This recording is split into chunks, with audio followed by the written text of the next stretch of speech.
So I don't intend on being here for very long today. My goal today is to try to figure out the string names. So I came up with this idea here, and I'm gonna try to implement this. Already trying to implement another one, which was to use the file, uh, I think it's a special macro or something on C++. It's the one that they use on the error messages to or to print the names on to print the file and the line of the Orphan string names, but I couldn't find a way to make it work without having to change all the initializations, which is not very good. So the other idea that I had was just to, because as far as I remember right now, the way that the message works on the Orphan string names is by checking or by looping over a static variable that they create, I think, and then like the string name is gonna be cleaned up anyway. So like the function that cleans it up just sends the warning to let you know that they were not unreferenced properly or cleaned. And I'm not really sure if it's coming from the code I wrote or if it is coming from Godot. But it's basically here that the message is coming from. And is looping over this table, which is a static variable that's part of the string name. So the idea I have, which obviously I'm not really sure if it's going to work or not, I'm going to go over with the debugger, and then I'm going to write down the indices of the string names that are giving me a problem there, and then I'm going to change the constructor of the string name so that I'm going to put a condition to check for I'm going to create a static variable inside of the string name, then check for a condition to see when the index hits of one of the orphans, and then I'm going to put a breakpoint there. So that's going to allow me to, if I get this string, I think I can put in a range. It doesn't have to be exactly the one. I can look for other ones as well. And then I can verify based on whatever the const char is, because I have the names there, which are these are the three main ones that I'm going to focus. I think there's one more on the, because there's two different ways that I'm running here. One is to run the other setup that I did, which doesn't run the editor node. It just runs the main entry point function that I have there that creates C++, that creates a Godot string from C++ code. So on this approach, I'm getting the message on this three different types of strings, and it says that there are several of them that, based on the message there, it says that it's like around 14 or something for pop-up menu, for example. So I'm just gonna get a couple of them and then see if I can figure out the place they're coming from, and then I'm gonna think about what could be the reason for them to not be cleaned up properly, and then I'm gonna see if I can come up with a solution after that. But the first part is trying to figure out what places I'm these strings are. I'm having a problem with the strings. I'm just gonna put breakpoints.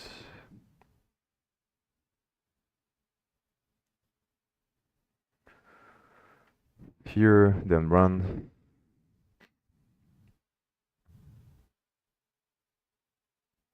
Then if this doesn't work, I'm probably gonna think about something else. And if I can't think about anything else, I'm just gonna move on with the errors because it's not that big of a deal anyway. It's just more like something that is annoying. And I figure that if I can solve, it's probably better to solve now. So because it's both like it's gonna help me improve my understanding of how everything works, and it's going to help me in the future as well as I develop other classes. I'm gonna have a better understanding. So like I want to be careful to not create a cascading effect where I just like keep building, and then later on I found out that I create a bunch of classes that are leaking a bunch of stuff. But I think so far is kind of okay. So I was able to solve the other leaks that were more problematic, I think. So just gonna close everything and then run command here.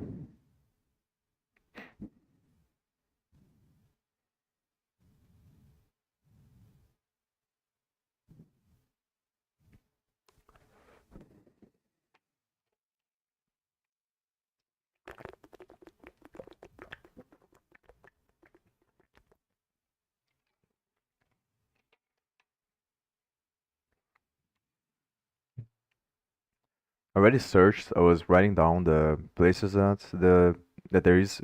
Like the thing is, I'm not 100% sure if the pattern has to match this or if it is just the way that they are logging there. Like I'm not 100% sure what is going on. But I was trying to see if there was any files that are common between them, and the main one was the default themes, and I excluded the ones that are related to the editor because the command that I was running, as far as I know right now, doesn't initialize the editor, so it shouldn't initialize the other classes. But it does initialize the default theme.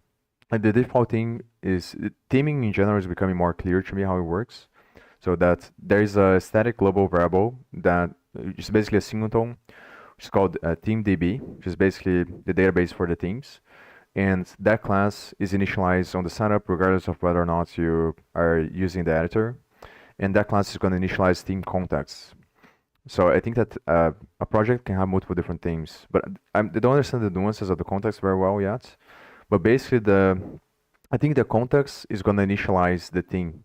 So if you don't have any theme set up on the project settings, it's just going to initialize. Yeah, it's going to initialize the default theme, which is this other class that is going to just create the theme class based on style boxes and stuff like that, which you can do manually on the editor as well. So every time you want to change the theme for a specific node, you can just manually set the theme class on the editor. And and then on the theme is basically a class that is going to use other classes. So it's like a composition approach that are going to allow you to change specific kinds of nodes.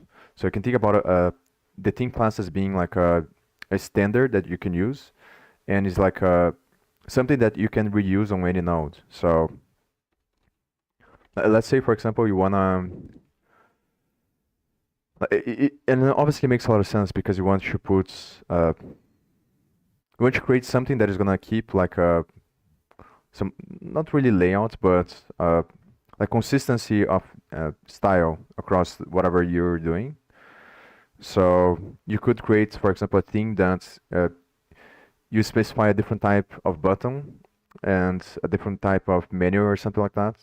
And then every time you want to have that type of button or menu, you would use the same thing.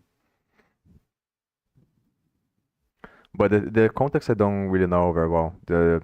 How TeamDB works and the context works. I guess this is I put a breakpoint there because this is the texture 2D. So I was thinking about stepping over just to see if the destructor, because one thing that I was thinking about is like why not create a destructor on the string name, but apparently it already exists and it's supposed to unwrap. So it makes it even weirder of why it's not working now. It's basically here. So the only explanation would be that this is false. So this likely here, I talked about this before, that I understand now before I didn't understand. If you press F12 to go to the definition, it seems that it doesn't do anything. But as far as I understand right now, the way that it works is that this is a hint to the C++ compiler that is going to allow it to optimize the assembly code to tell whether or not this branch is going to be hit very often or not. And if it is hit very often, this is an optimization that you have on the instruction set architecture as well, which is the hardware itself, and also the operating system, I think.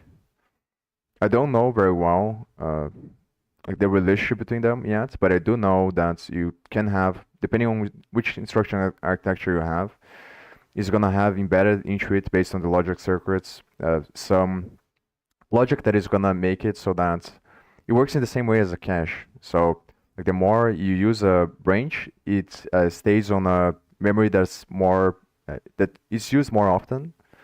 It's not really a memory because it's instruction. So like you can think about it as a cache of instructions. So the more you use a branch, the more likely it is to stay on the cache of the instructions that are used often. And then obviously that makes it faster because it optimizes how fast the hardware retrieves the instruction that's supposed to be going through. So like you think about branches as labels of the where the uh, program counter should be at.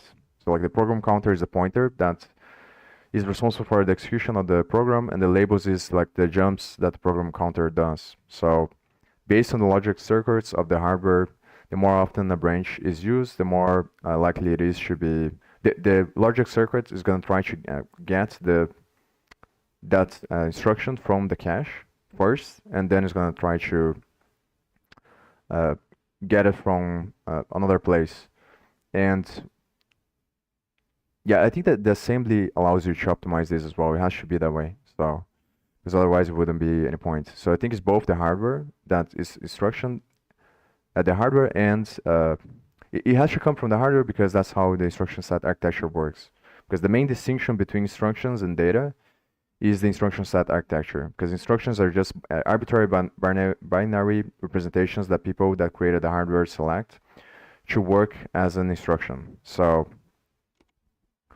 based both on the hardware and on the assembly is going to use the instruction set architecture to determine how to create the assembly code so that is optimized for speed.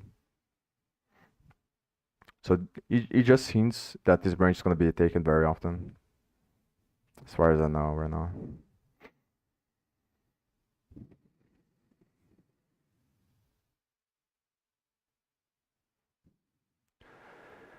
So I didn't see when it turns this into true. Here, setup.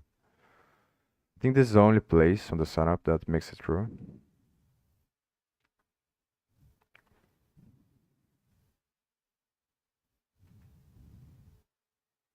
Yeah. So I think that's it's kind of weird.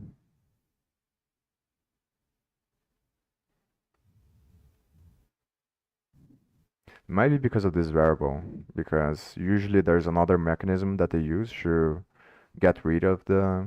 I think based on the way that they do the memory, when there is no references, like they have some garbage collection mechanism that they created, and then when something doesn't have references, then it gets automatically deleted or something like that.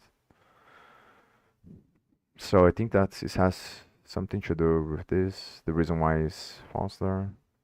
I guess in some situations I have to manually set that to false for some reason.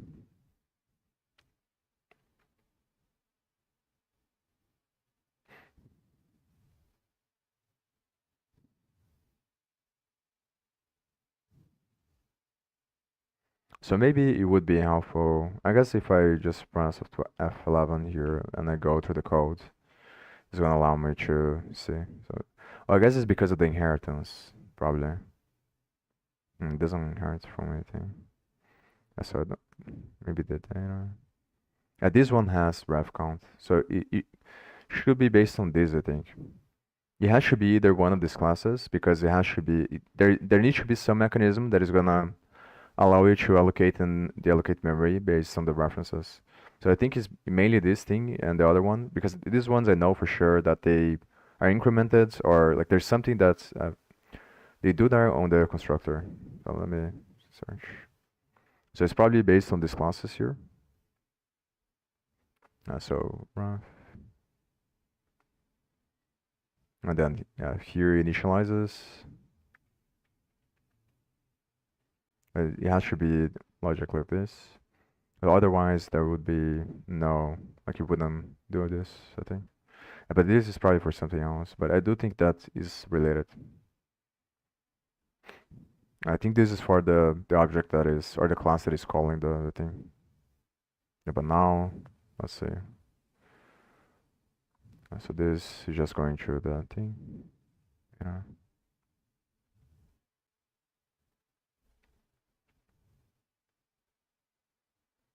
So locks the thread, I think.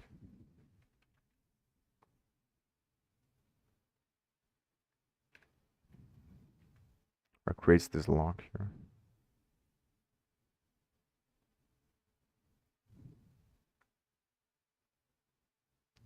Hmm. I still don't understand this very well. Thanks.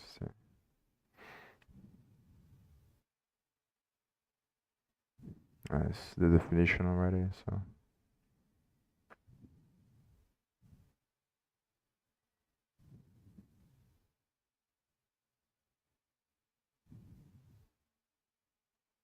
Maybe it's the wrong place there, I think. That is going to. But it is mutex lock.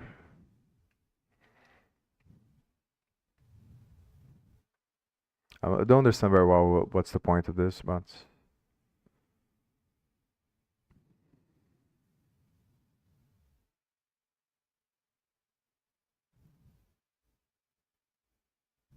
I'm just gonna move on. No, it's probably here. It is different. Hmm. Oh, so it does have this. Okay. So it's initializing. So this is kind of like a. I don't think it's a global variable because it's not static. Mutex implementation. Yeah, so this one uses this threading. So mutex here.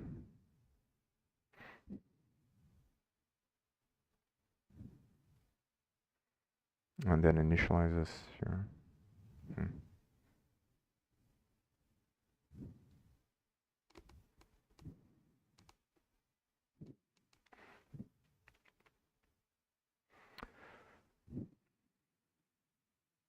I think it's just preventing from accessing the same memory from two different threads from accessing the same memory. I think that's what's doing.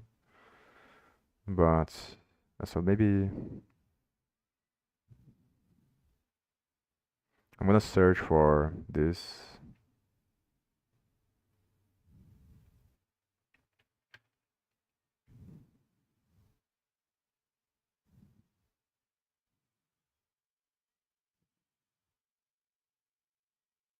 And then I'm probably gonna look into it later again.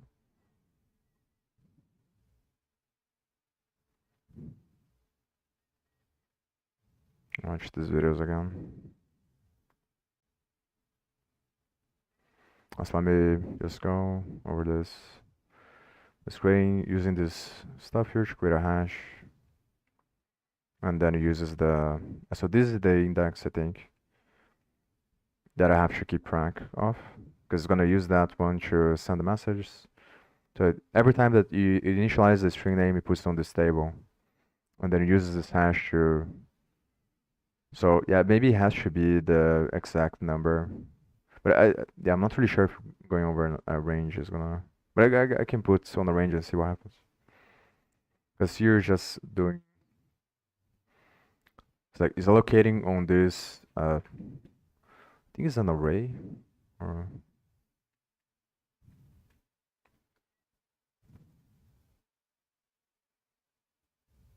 it's an array of data structs. So based on the hash there is gonna put the things. So it's not guaranteed that they're gonna be uh, like on linear numbers, I think. Like you can have one string name that would be on the index 2 and the other one that would be on the 8 without anything in between. I think that's what's going on because using the hash there. But I don't understand how this hash works very well, but it doesn't matter for me right now. I'm probably going to spend some time at some point later. So check to see the hash here is equal to this one here. Maybe this is a different situation.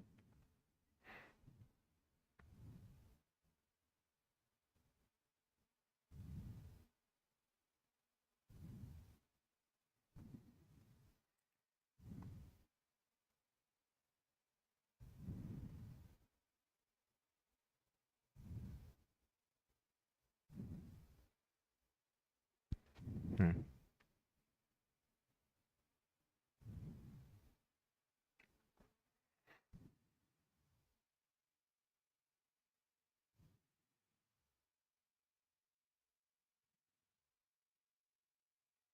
And it's kind of weird. Not sure if I understand this. It's comparing the hash here. So like here, obviously it's creating a pointer to the place in memory on this array that is on this index that is based on the hash.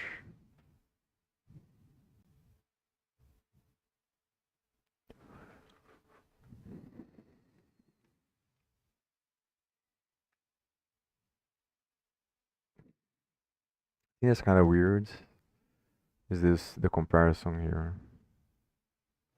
Yeah, just checking to see if they have the same hash. Or maybe something going on with the equal here, I think. Next time I'm gonna step into this one.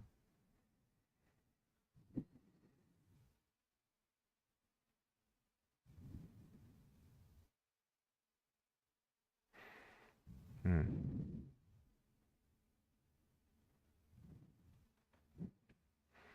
So maybe they have some logic to increase this size here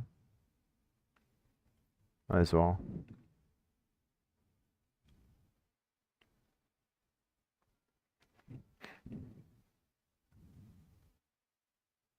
When you shift left, you are increasing like the you're multiplying by 2 each time, so should to the power of 16, I think. So I guess since it's a very large number, it doesn't matter.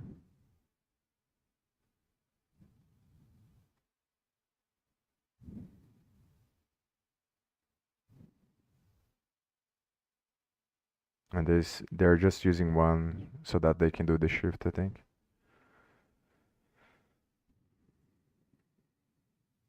This is gonna multiply, man.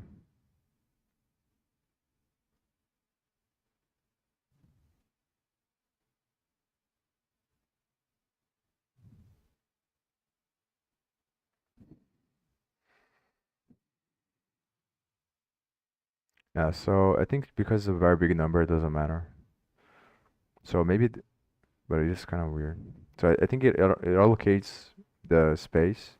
It just is gonna create a pointer in the beginning, so it doesn't allocate the space immediately, but it's reserves, I think, the space for all the data structs. So the indices that would have data on each one for this size. And I'm pretty sure it doesn't allocate. In the beginning, it just creates the pointer. So why is comparing here? That's the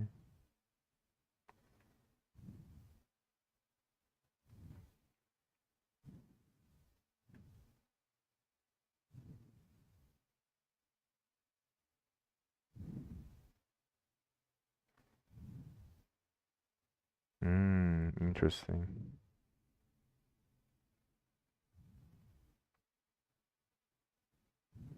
Well, how does it know there?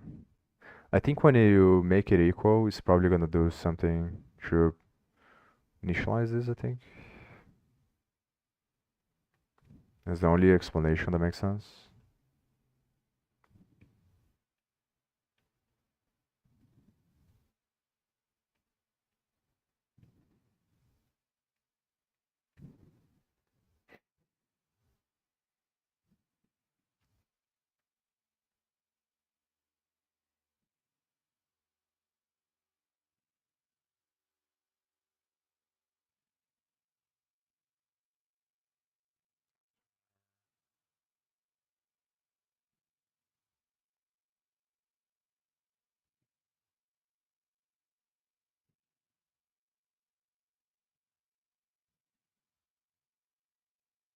How would the data have the name there?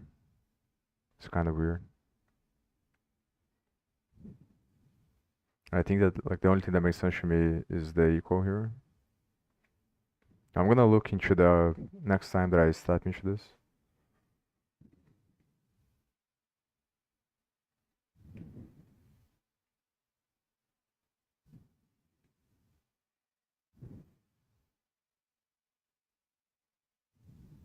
This is atomic. There's loading.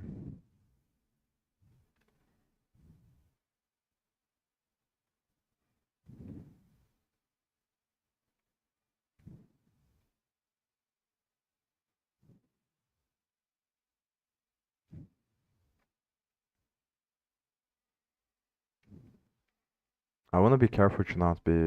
I have to go faster so I don't waste too much time now. The priority is to solve the thing.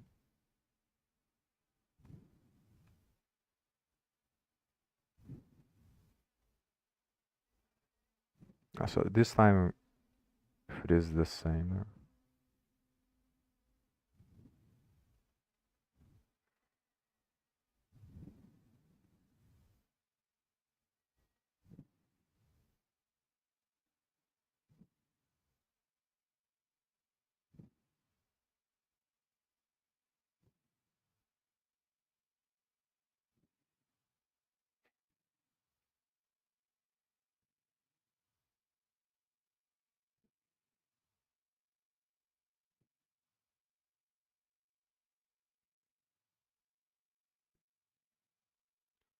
So the hash is passing the string. Let's see. So I think this is gonna be. Is the. I'm not sure if it's the Unicode's representation. I'm gonna ask Perplexity.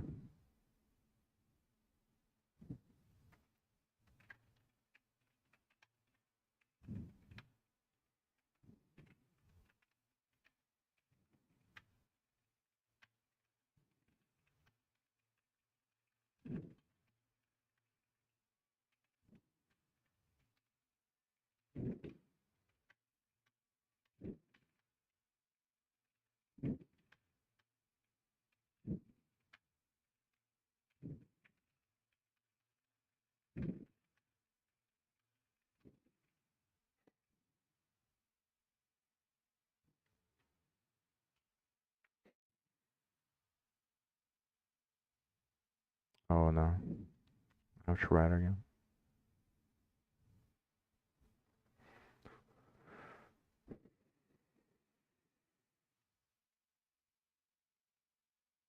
Maybe it's not working.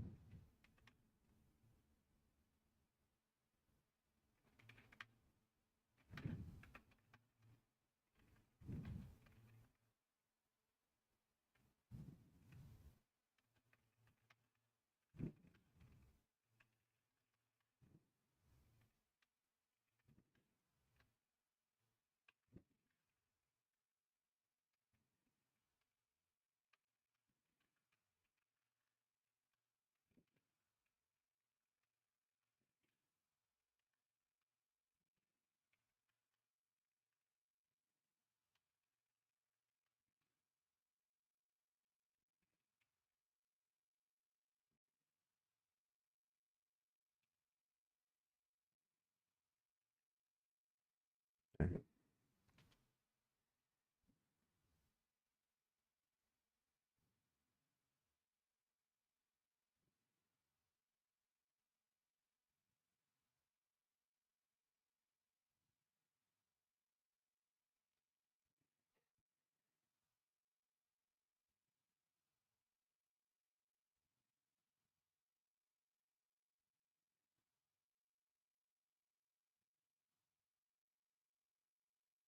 So is the ASCII representation? Yeah, whatever. Doesn't matter that much anyway. Okay, so cast. So I think that this is gonna increase and then return the previous one. So here is A, but the value of C is gonna be the equivalent to A, I think. on the ASCII formats, or maybe not.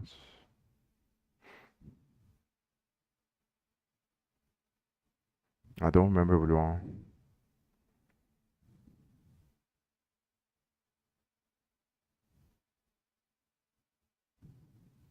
I do think that it is returns the old value and then increases the pointer. And it's converting the pointer, not the value itself.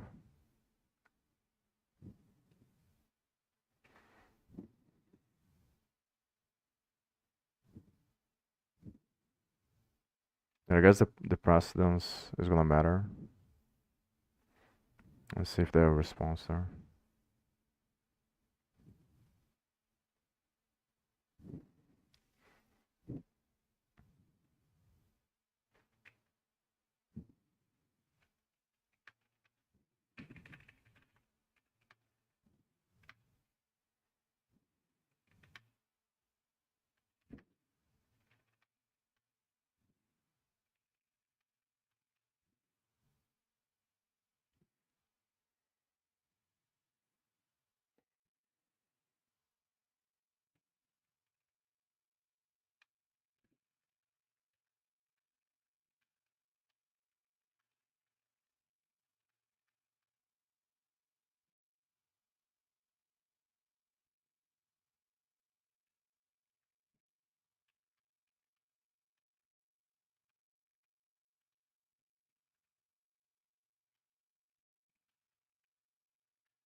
Yeah, so I think it moves the pointer to the next location, returns the previous one.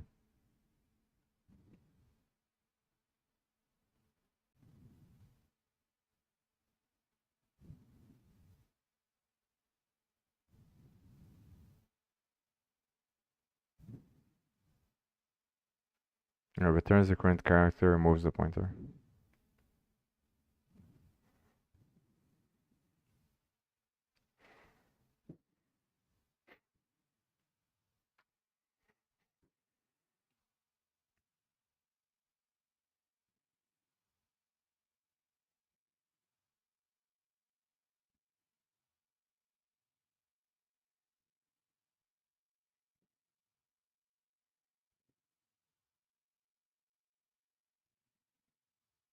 And now it's just gonna iterate over the thing. So,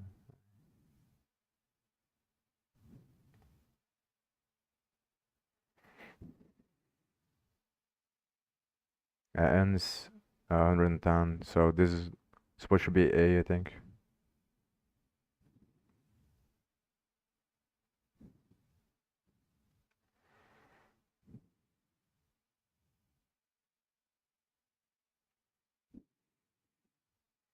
So 110. 110. So yeah, it's moving the pointer and returning the other one. I'm just gonna go over. So the hash is based on the name here.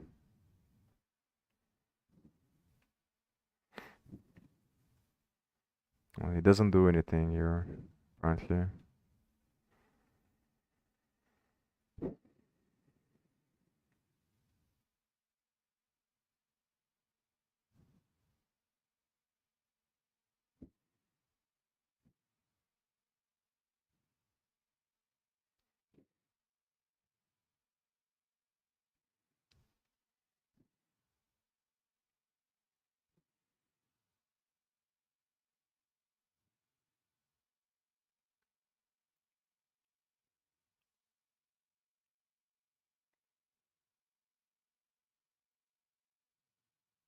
But it has to be based on the hash that it knows.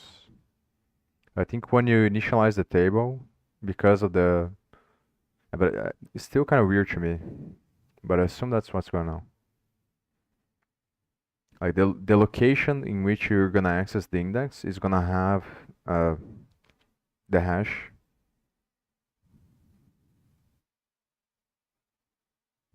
or this hash here, inside of this struct.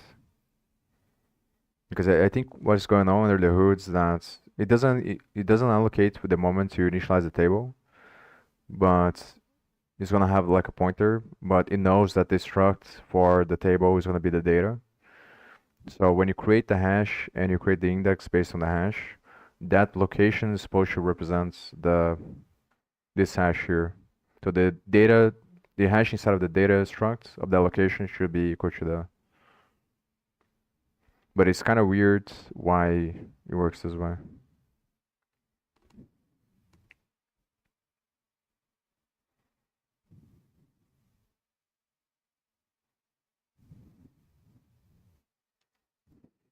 Data next, sure. There's a linked list.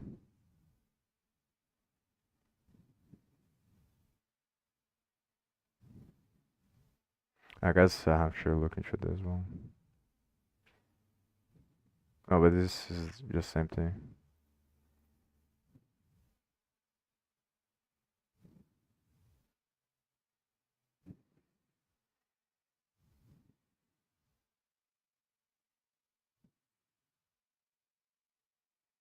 This is very confusing. Let me see if I'm gonna ask Perplexity to see if it has any useful.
So maybe there's a place where the table is initialized.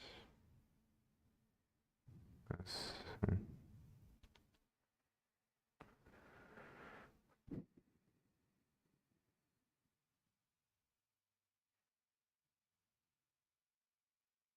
Like the thing that is confusing, I think, is the initialization of this. It is a black box to me right now. See if I can find anything. I think it's gonna be hard to find.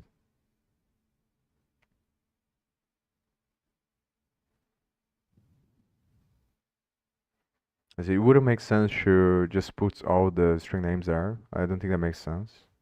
What makes more sense for me is just that it's going to initialize a pointer in the beginning, the first pointer, and then it's the moment you use this, then it's gonna initialize the data on the array.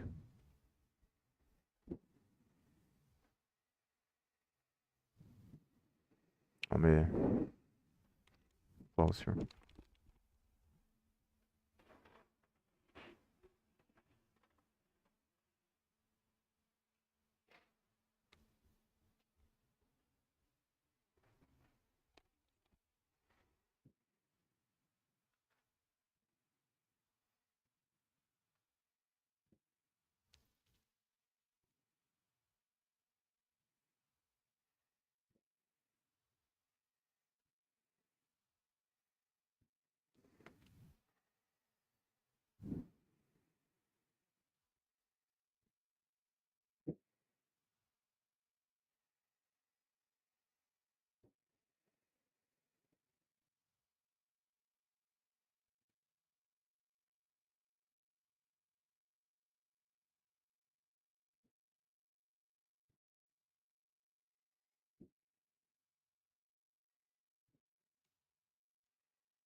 I think that's so probably it works like this because it already exists.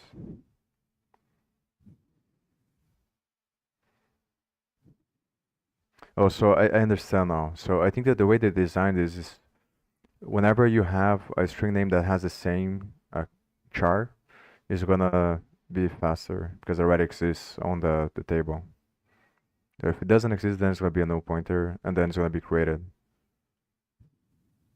Hmm. Mm. So I think they are sharing the memory, I think. So you basically, so for example, I think I understand what's happening. So if you have like the examples there, like let's say you create a string name with this pattern here, these characters, the hash is going to be created based on the sequence of characters by translating into the ASCII representation of them and then doing the bit pattern there, which means that there is going to be unique based on the hash is going to be unique, but it's going to be based on the whatever pattern of characters you have. So after the moment you create the first one, in the first time you create, it's not going to exist on the table. So it's just going to create an entry at that point on the table. But then all all the times after that, it's just going to reuse the same struct inside of the table. Because I think that it doesn't matter. Like the memory for the string name doesn't matter as long as the pattern is the same, because that's what matters for the logic. So I think it optimizes how much memory you use because you're sharing the memory for the all the strings that use the same pattern. I think I understand now.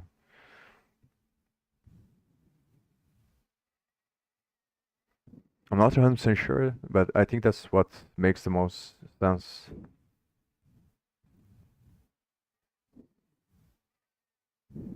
Yeah, so and then it increments the references.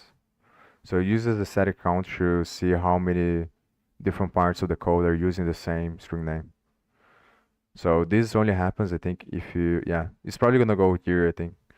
So if you don't have the data, then it doesn't go here, and then you create a data based on the name, and yeah.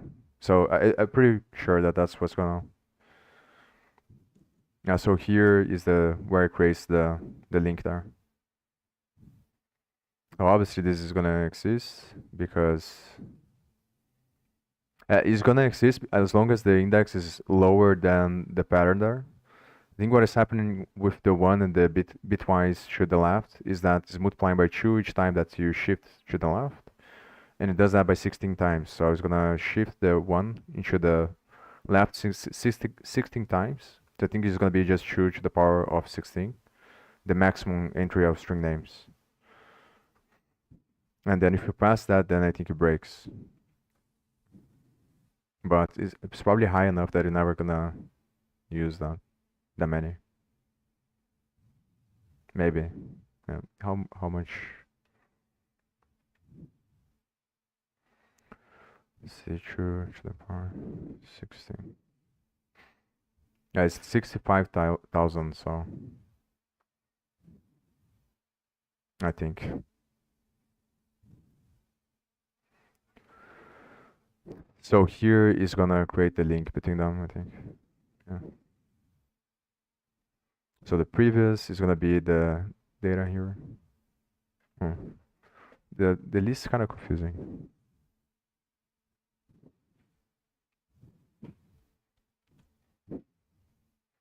I don't understand why I create the linked list between them. I think the linked list is for collisions. Yeah, that's it's the same pattern on objects as well. I think objects work in a very similar way. So whenever you have an entry on the same place, you just link them with a linked list. So the first entry is going to be on the original table, and the other ones are going to be linked through the first one. Yeah, I think that's what's happening.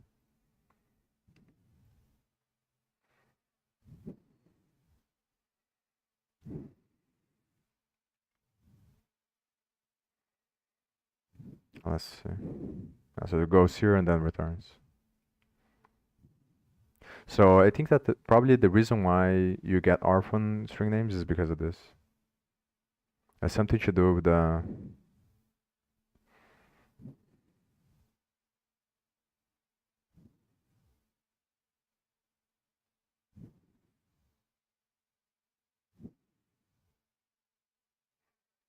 so the question now is to clarify how does this relate to the how Godot's gonna delete the things in memory.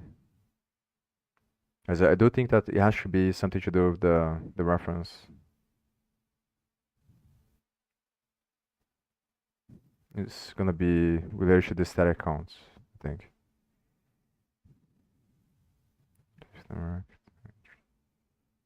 So this uses this atomic thing. And I think atomic is so you're able to access the place in memory.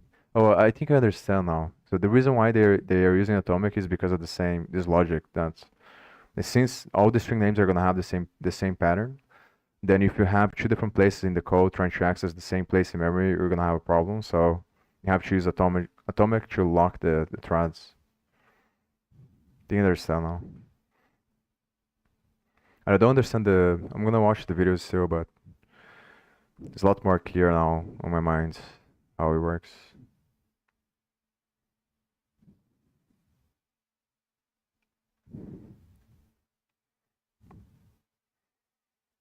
So the question would be, how does that I forgot to see.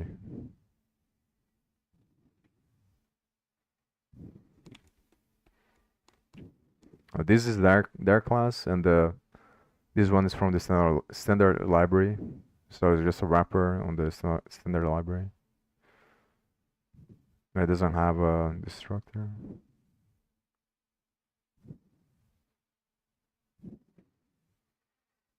So maybe just the way that the atomic works, or it could be another class that handles the cleanup when it's not used.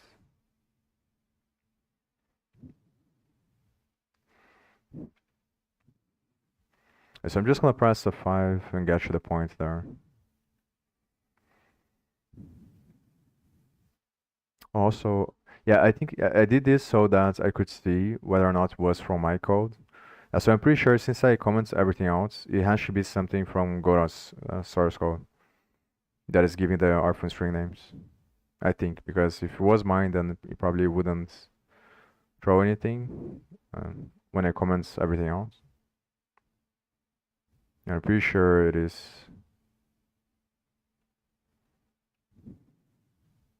Yeah, so it is giving this warning message. So, 24.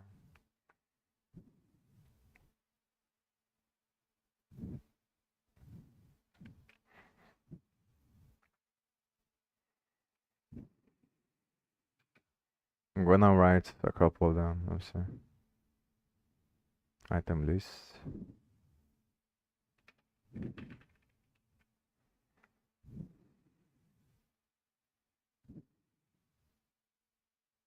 Texture should there. Maybe it's only gonna go 3 times. So the static count is gonna be how much are using the same stuff. So like, yeah. So now I understand. So I was thinking about it the wrong way. So I was thinking about that if you have the static count is 14, for example, we're gonna have 14 different places in the code that use the pattern. But I think now it's more likely that you have the pattern and but it's still kind of the same thing. Like the place in memory is shared, and you have 14 different places that use the same place in memory. But maybe it's the same thing.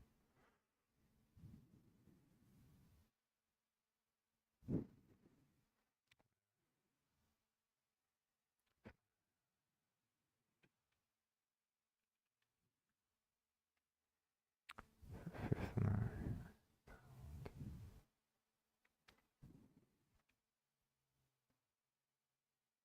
it's the other one here. Pop-up menu. Yeah, but it's gonna show only once for each thing because it only is only one place in memory. So it holds the count of the thing. I think it is could be wrong, but it's wrong.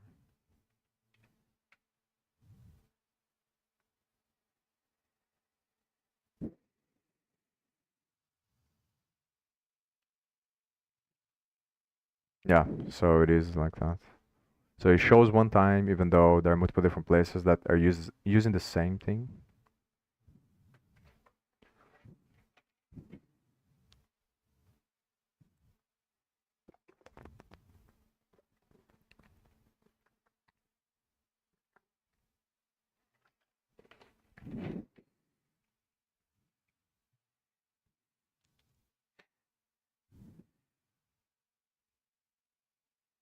So I think I have to check for the index. So search for the data, the table.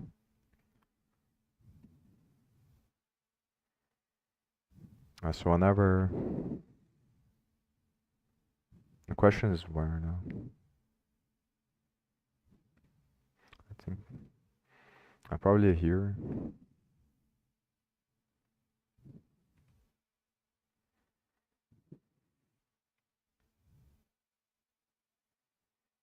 This constructor doesn't make sense because we're gonna use the other one anyway. So I think here should be a place.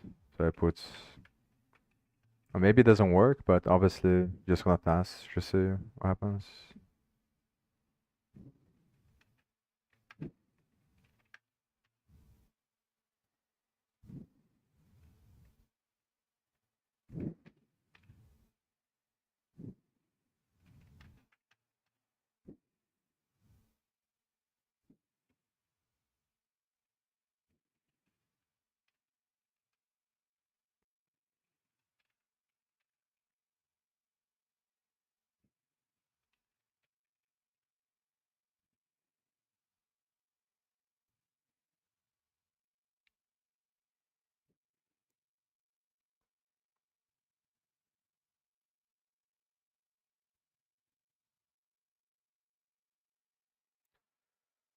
So is the other place table?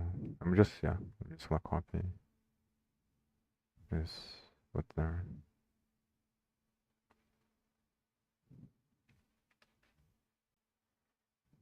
Put here.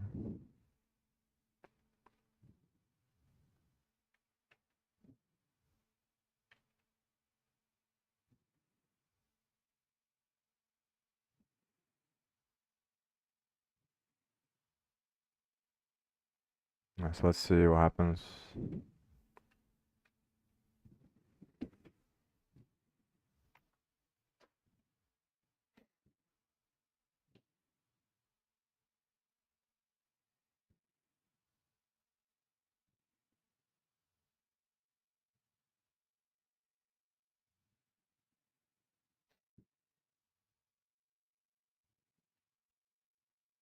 So the on the while loop there, that's what's doing, I think. So if the place on the table already exists, it's just gonna keep traversing the linked list until it gets to a point where it doesn't have anything, and then it's gonna assign the new place there.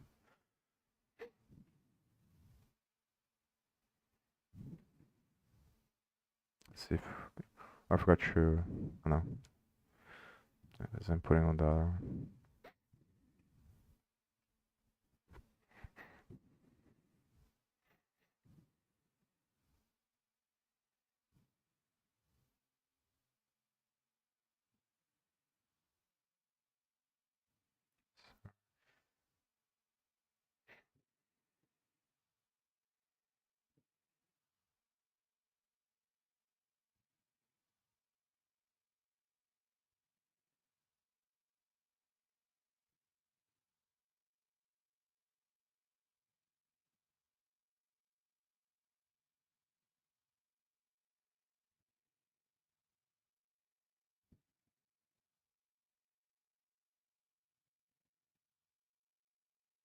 I think that there is. It's probably the pointer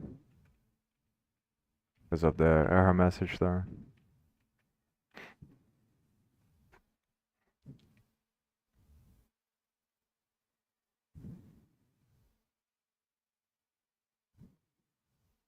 Yeah.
I guess I understand. So it doesn't have a constructor. It's just gonna.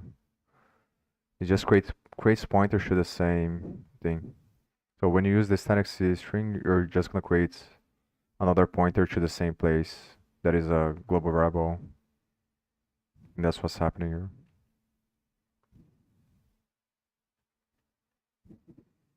Yeah, it's pretty much because, but it's kind of weird. This is not a. No, but this is gonna be the unique pointer. So each one has a unique pointer, but this is static. So it uses the same function each time.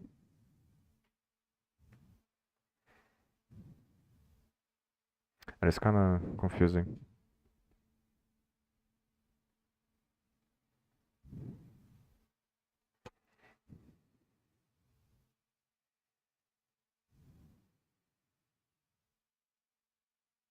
I mean, maybe not because it is a pointer. So every time you create, you're just like if you create one that has the same pattern as the other one, is the same because you're passing the pointer. It's gonna be the same place, I think. So it just makes the current static C string point to the same location.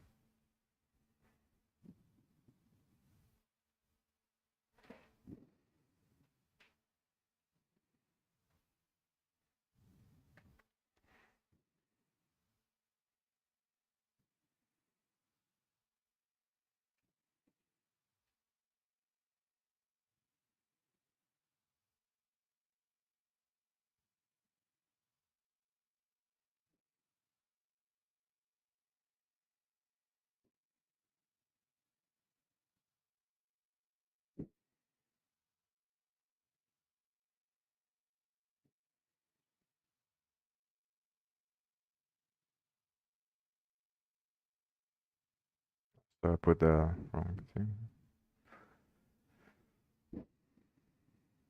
Nice. So it worked. It's weird. So maybe that didn't work. Or it could be because, but it wouldn't make sense because of a different pattern. So it would have to be the same, I think.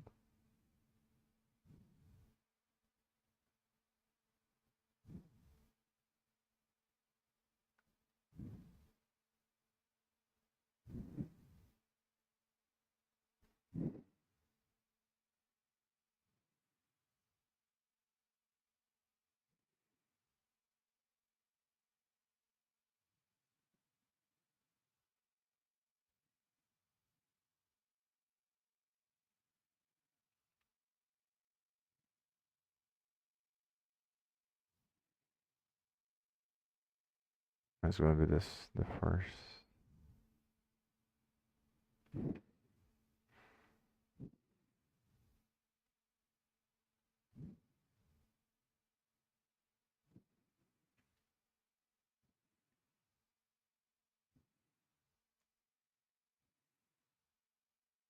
Unless the index on the table is different, but it wouldn't make sense because it's using the index here.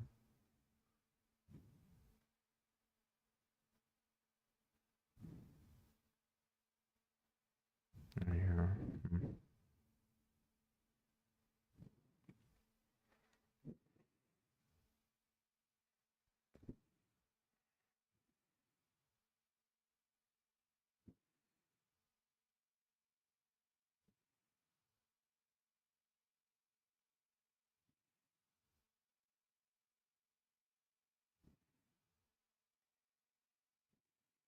I'm just gonna go over. Like, if the way that I was thinking about it makes sense, then this is kind of weird. Like, either I put the wrong breakpoints or like on the when I wrote down is a difference. Just let me. It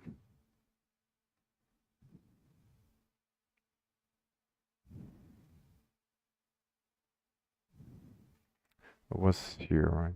So, and so it should be the because it's asking like I wrote down the I, so the information is related to that value.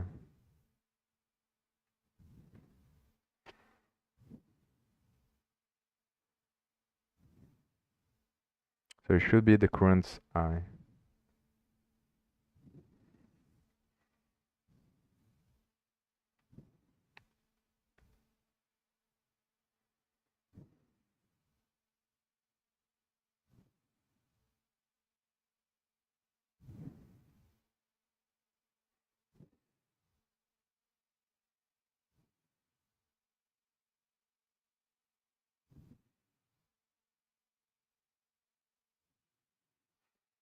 Yeah, I'm not really sure what's going on. Okay.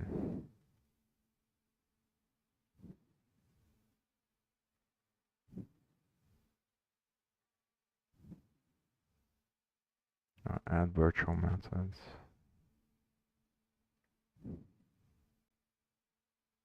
Okay, class.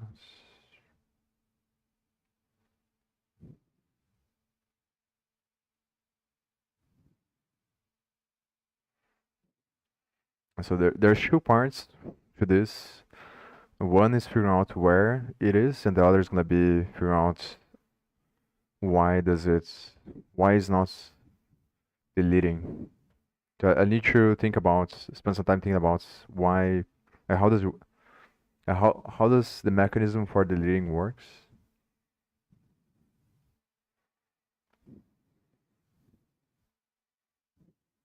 And I think it's gonna have to do with memnew as well, so I'm probably gonna spend some time on the memnew thing. But I think it's more to do with the other classes that the data is gonna use.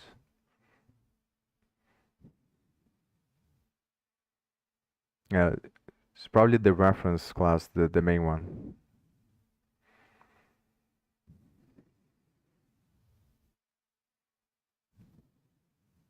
Yeah, this one. So when you, this is the unwrap from the string. So this hash should be the one that is responsible for deleting.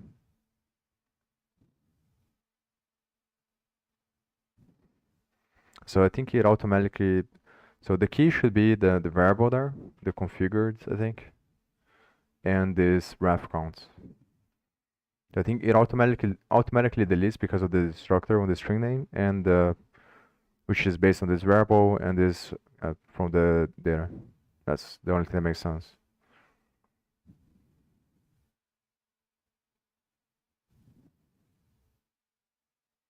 So I think that the error is most likely that the variable is false. So I have to figure out how does this, how is this created?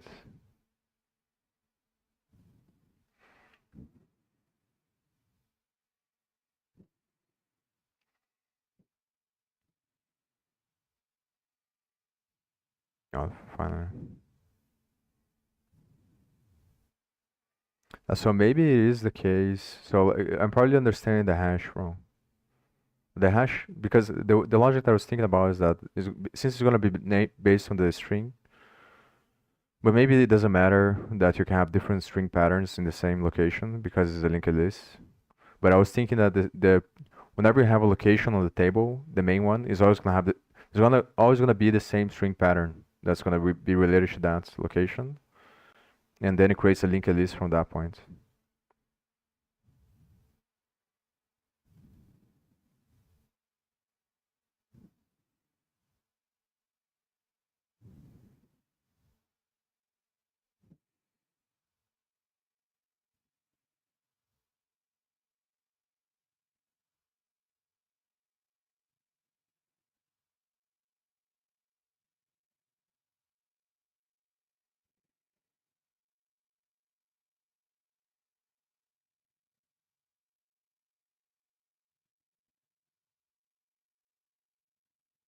Yeah, whatever.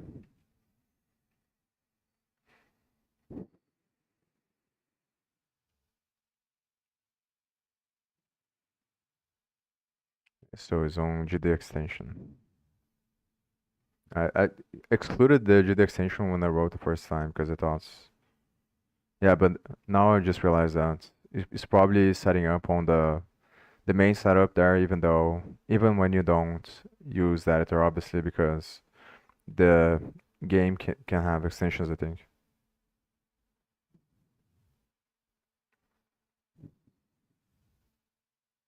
So it's probably because it's not clean the mappings here. But the weird thing would be that if that was the case, maybe it's another place. Because if that was the case, then it would have a lot more places that is wrong.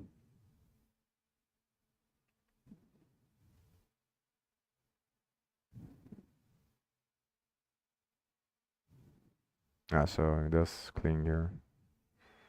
There's probably some other place.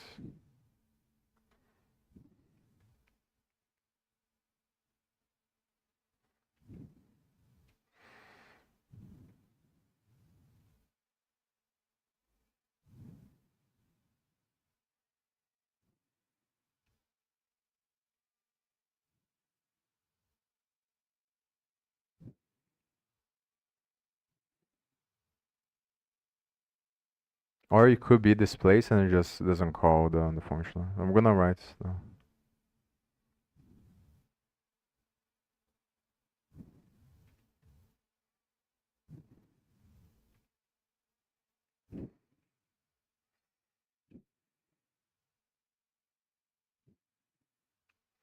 It's probably gonna be in the same place.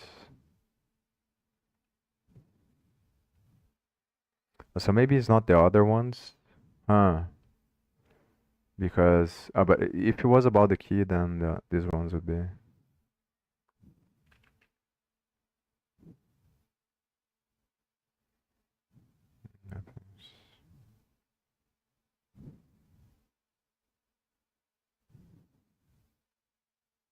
But it could have something to do with the other data structures. So for whatever reason, it cleans this up automatically, but it doesn't clean the other one. But maybe it's somewhere else. So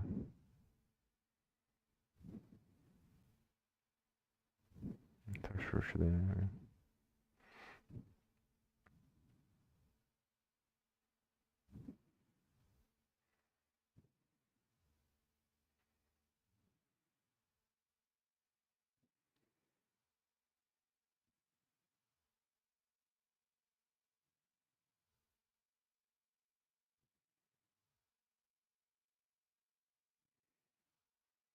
I'm gonna write down the places.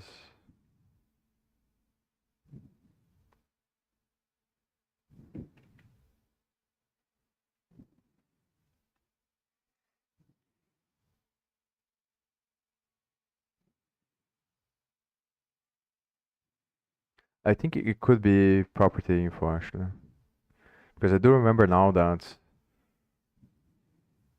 Yeah, but I think it was but maybe it was unrelated. When I had one leak of one object leaked, it was showing names of functions from classes. But I think it was just because it obviously is related when you have the class, but when you delete the whole class, you should delete the other strings. So it's probably not this one.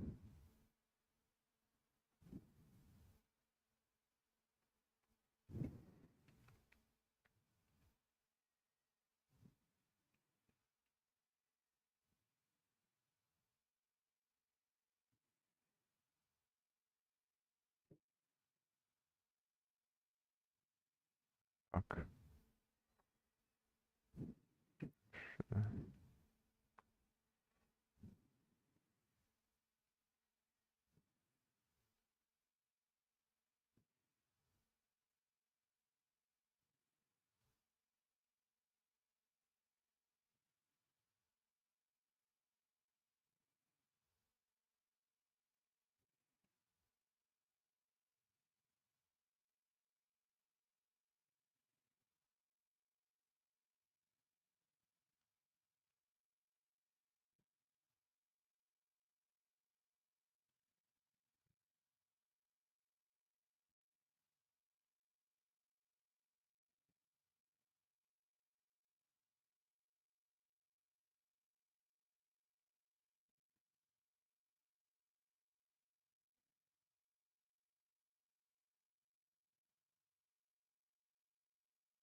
So it didn't delete there.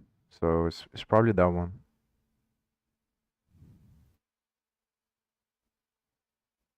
Hmm.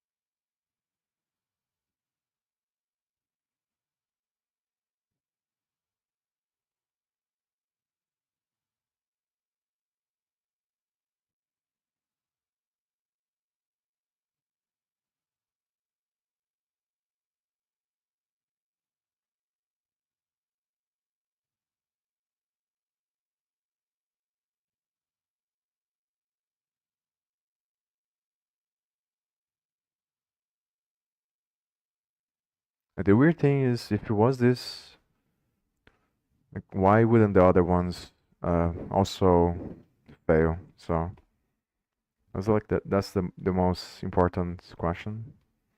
This, as far as I remember, is gonna happen when you're initializing classes. So like I strongly think that most likely it is this one because it didn't delete there. It made the data equal to a null pointer, but it didn't delete the memory. So I think it could be this one. It's more likely to be this one than the other ones. But I don't understand why that would be the case.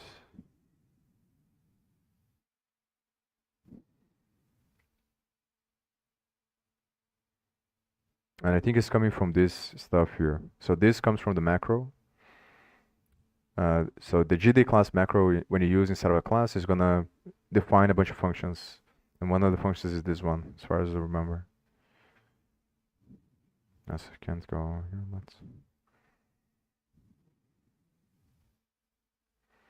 Let's set instance class.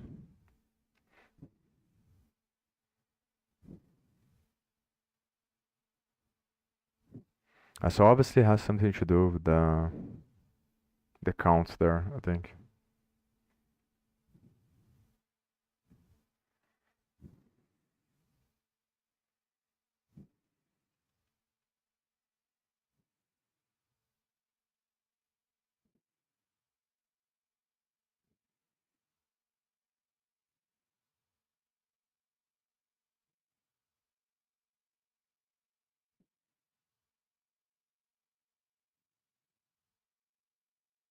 Again on the method bind.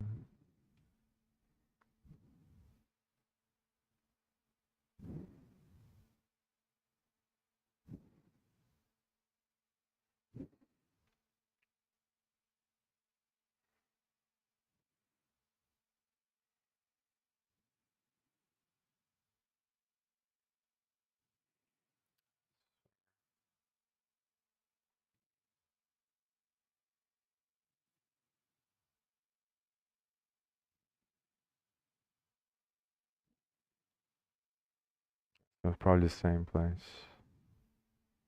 Yeah.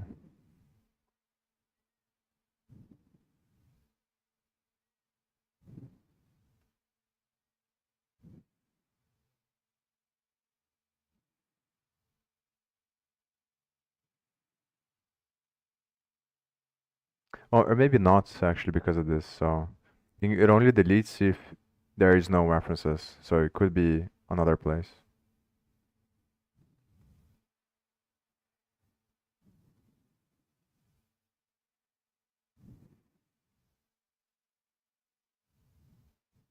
So if it just decrements. So I understand what's happening now. So like every time that is the destructor runs, it removes one reference by calling this, and then it makes the pointer equal to a known pointer, but it doesn't delete the memory because it only allocates the memory once, the first time on the table entry, I think.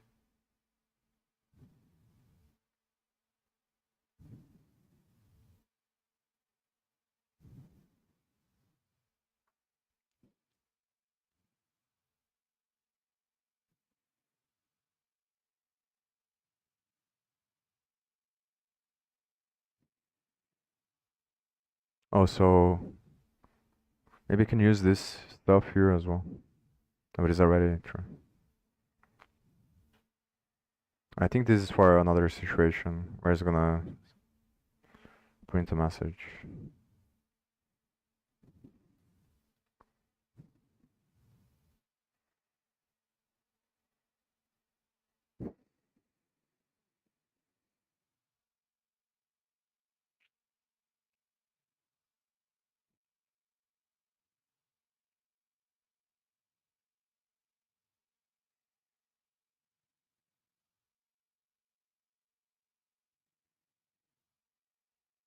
Same place again.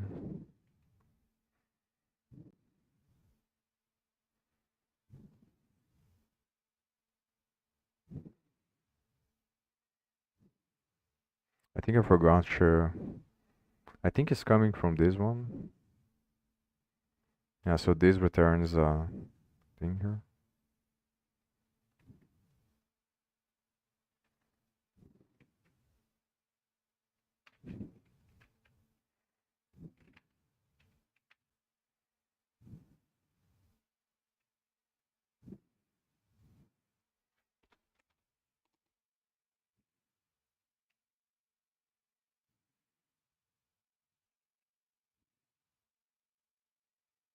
Yeah, returns this.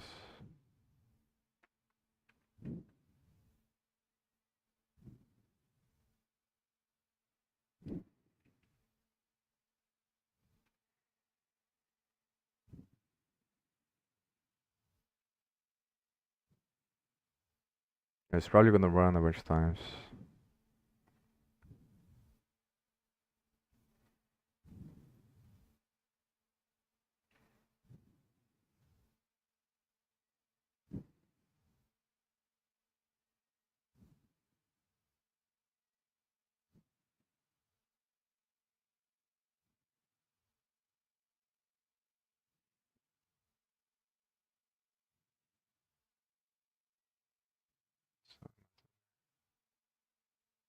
So I guess like would be the function that you're binding. Don't remember.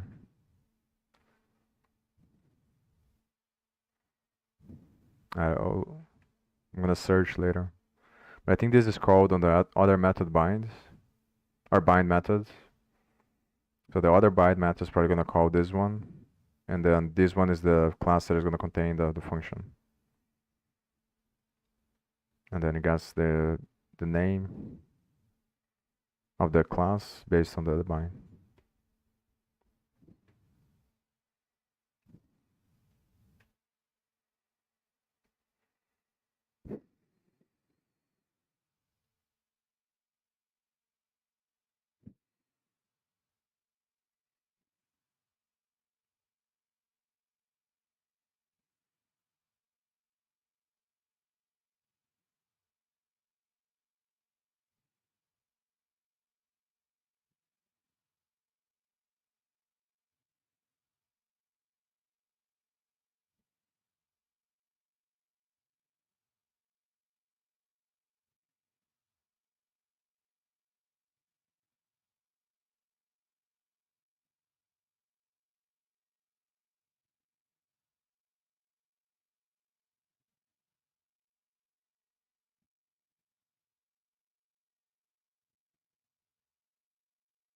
I'm probably just gonna press F5 until I get to one that is different than texture today, because otherwise it's just gonna take a long ass time. Because even though it was saying that I think it's around 14 that were the counts, the static count thing, there could be a lot more, and it's just 14 that is not. They are not uh, unreferenced properly.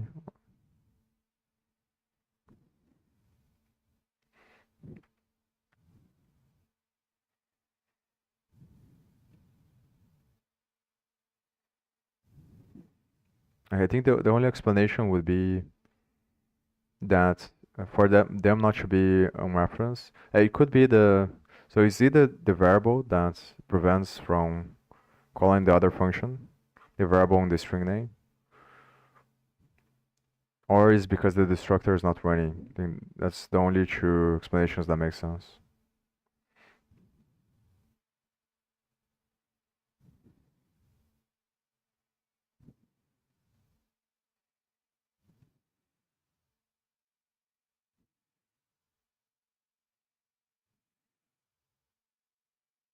So I'm just gonna press F5 a bunch of times.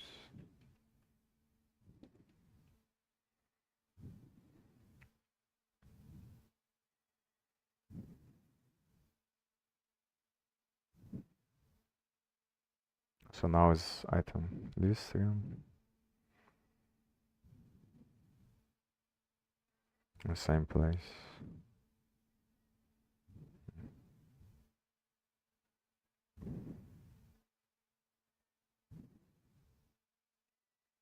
So it's very likely that this is the place.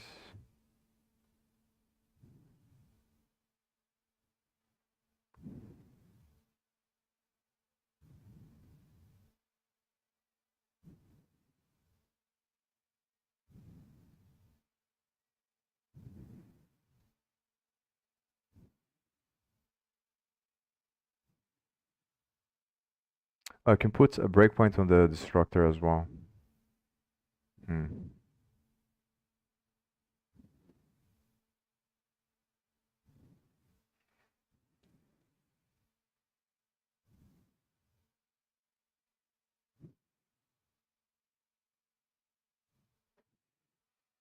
I don't think it's worth it, but one thing that I could do is to do the same stuff on the destructor and then just create another data structure, like a global table or something like that, or some way to like get the difference between them.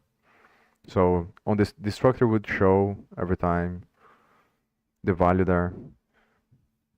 Like you would on the constructor would show how many were created, and then the destructor would show the ones that were not created, and then I have a data structure that would get the. And the problem is that I don't think it wouldn't make sense because like I would need to find a way to get the file and the line, unless then it requires changing everything.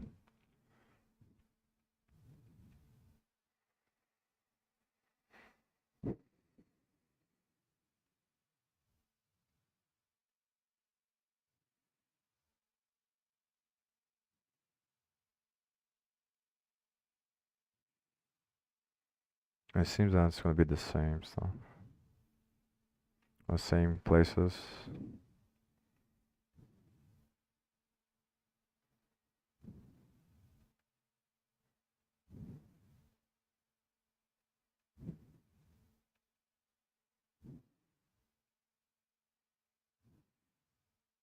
I'm just gonna go faster.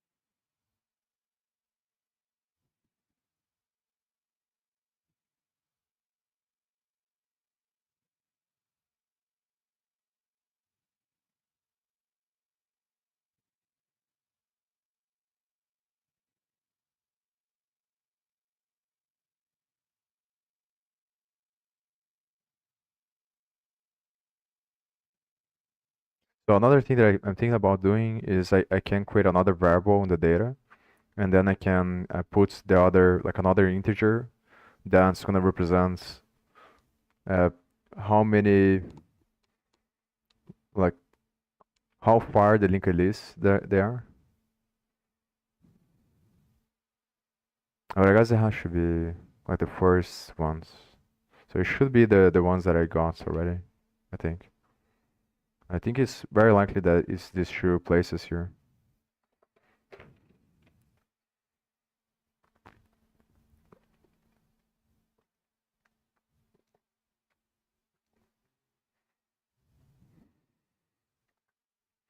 But maybe not, because maybe you can have null pointers in the middle and the code there just moves to the next one.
It's gonna be the same stuff.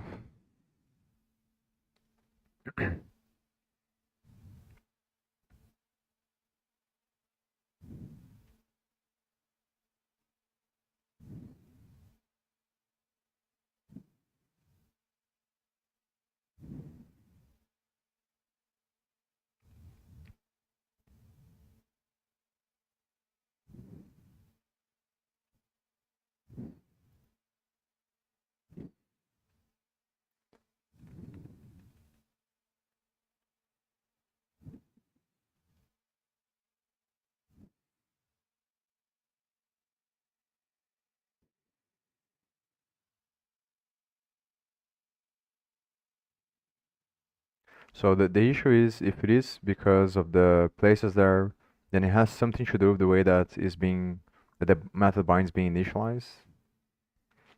So I think now probably the best thing that I can do is to try to clarify how the variable there works on the destructor.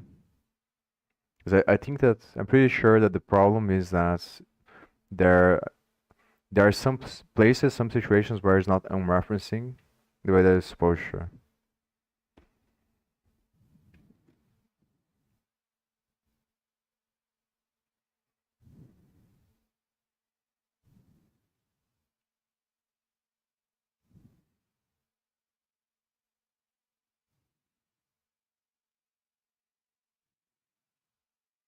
It's probably related to the string class as well, because I think that the other variable has to do with that.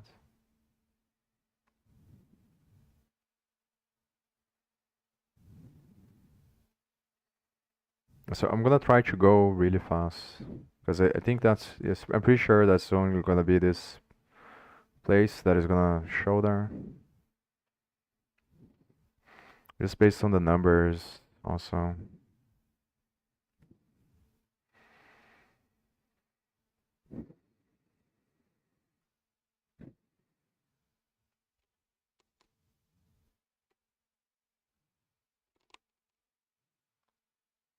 The other thing I'm gonna do is put the breakpoints on the. I'm gonna do the same thing that I did now, but on the destructor.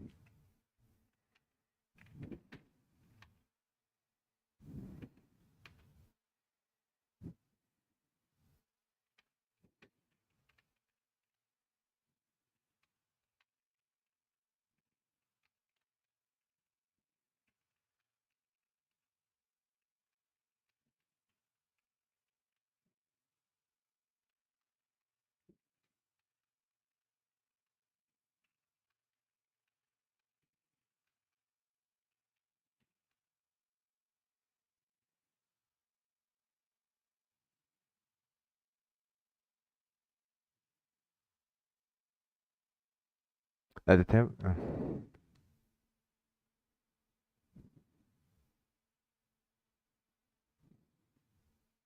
Sometimes the login message just shows the place in memory and then how many references it has.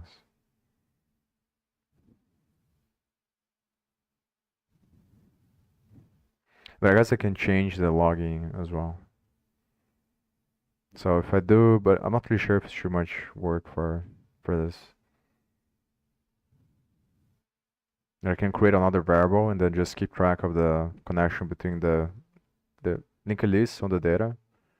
Just say exactly which ones are being the ones that are not referenced. And then I can put the logging on the destructor, and then based on that I can find. I think on the constructor would be better, because obviously it's not, I think that's not running the destructor. But maybe if I put outside of the variable that checks there. I'm just gonna try to go very fast.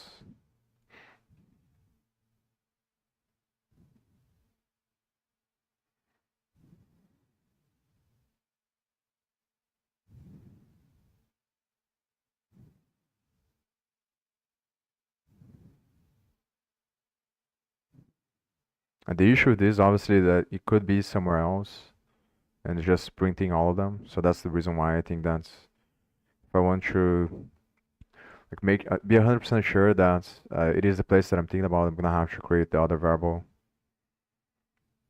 so I can change the condition.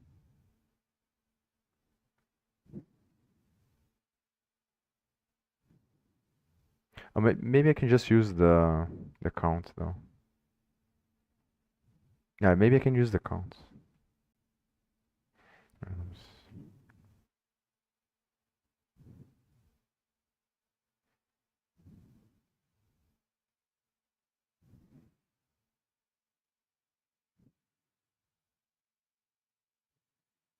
Oh, so yeah, the count should.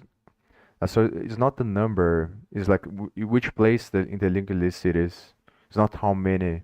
I think it's just one instance of each one that is being orphaned. So the counts is the thing that's, yeah. So I can use the counts. So I'm gonna do the same thing, but I'm gonna stop streaming now because I didn't want to stream for a long time today. But what I'm gonna do is just use this the same pattern that they are using here. I'm gonna write down which values are on the message again. Then I'm gonna change the condition there on the constructor so that I make sure that I get the value as well. And then I'm gonna be able to know exactly where it's coming from. Then after that, I'm gonna have to think about why, and probably to figure out why. It's gonna be something related to the destructor, I think. It's getting the value from here. So maybe it is related to this stuff as well.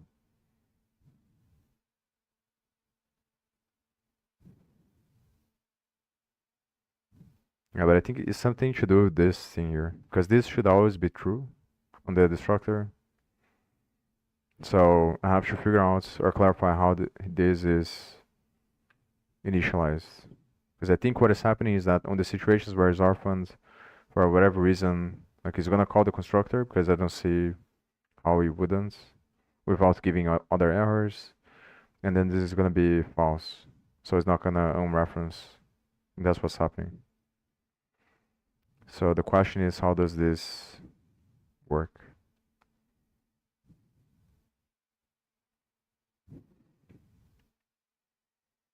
And so it's a static variable.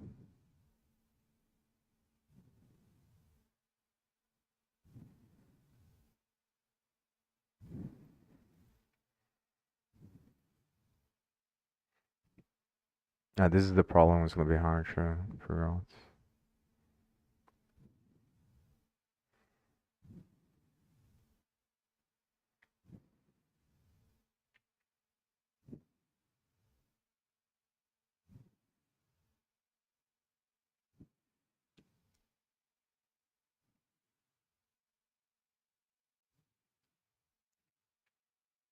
So this is the only place it is doing this.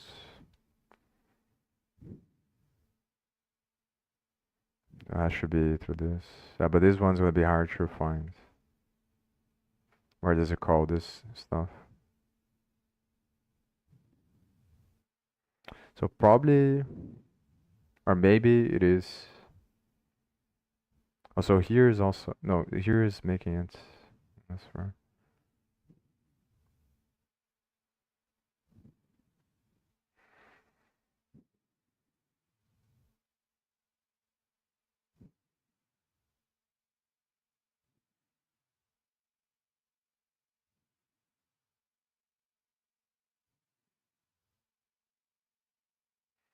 So I should call this in the beginning, I think.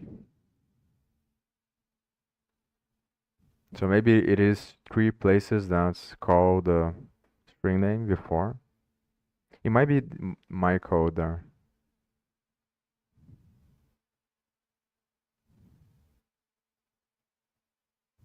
But I don't see why it would be because I think it's probably not.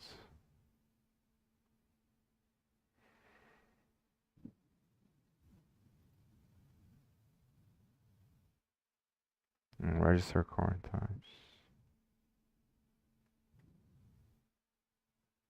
So it does call this on the beginning. So that should be something that uses a string name before this.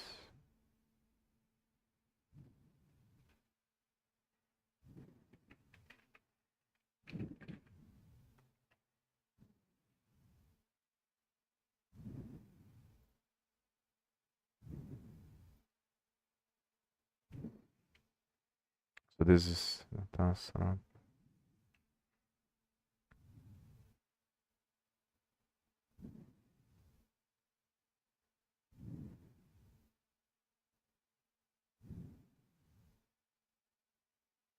I guess this is the way, sure. So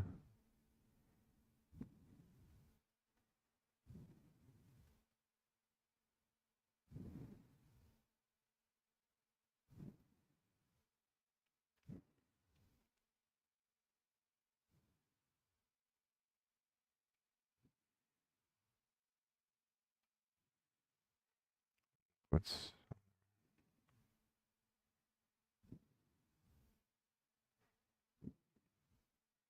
so like since it is a global variable, the other one, I assume that's probably only gonna call this like this. So I think that that's the only place where it calls. I think most likely what is happening is that it's initializing a string name somewhere before it does this, and then the configure is gonna be false. So when the destructor runs, it doesn't. So it maybe is on the engine or something. It could be the thing that I changed some time ago that made the engine initialize in a different way. So this mem new here.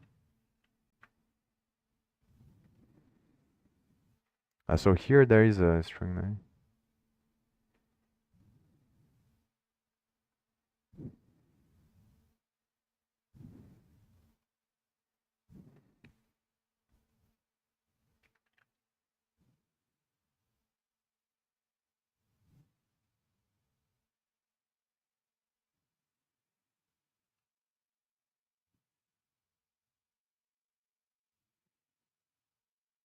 It's just gonna, I think on the constructor, it just initializes the singleton to this. And the singleton is gonna be this stuff. Yeah.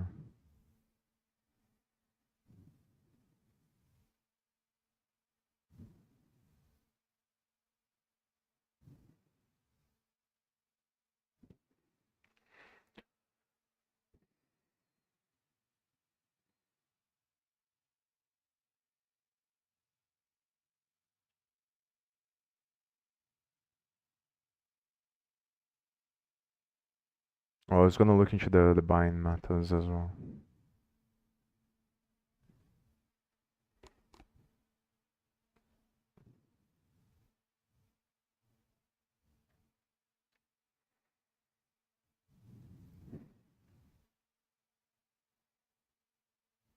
The engine is kind of weird because this is one of the things I didn't like about this, the way that they did this, is that they created two different classes, and I think that the main engine is not this one. There's another one which is a global thing that wraps functions that interacts with this one. And I was thinking about changing it some time ago, but it's just not worth it, sure, worth the effort. So I think this one is not the main one.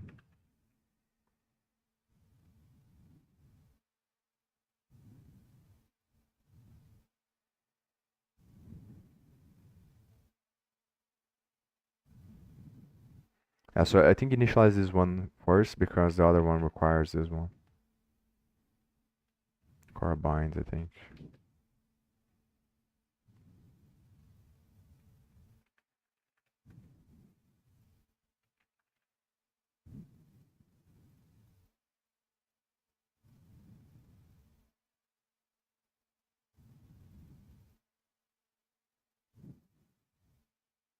Yeah, so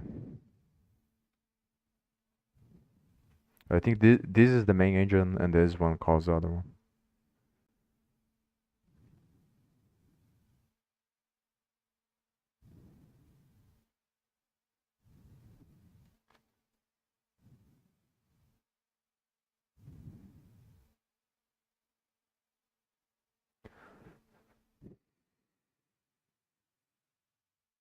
And I think it doesn't make sense for to be something here, I think.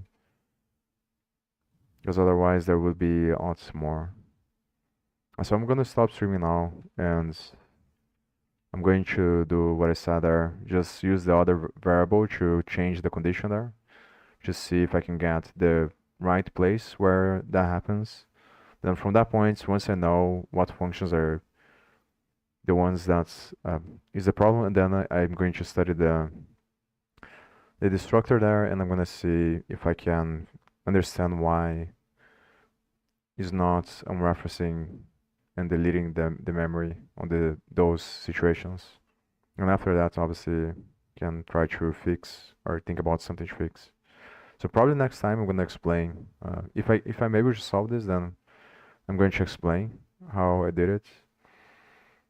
And if not, then I'm gonna think about other alternatives, and if I can't come up with anything that I think it's not gonna take a lot of work, I'm probably just gonna continue to work on the list that I have there. So just gonna study the file system doc next. So yeah, see you next time.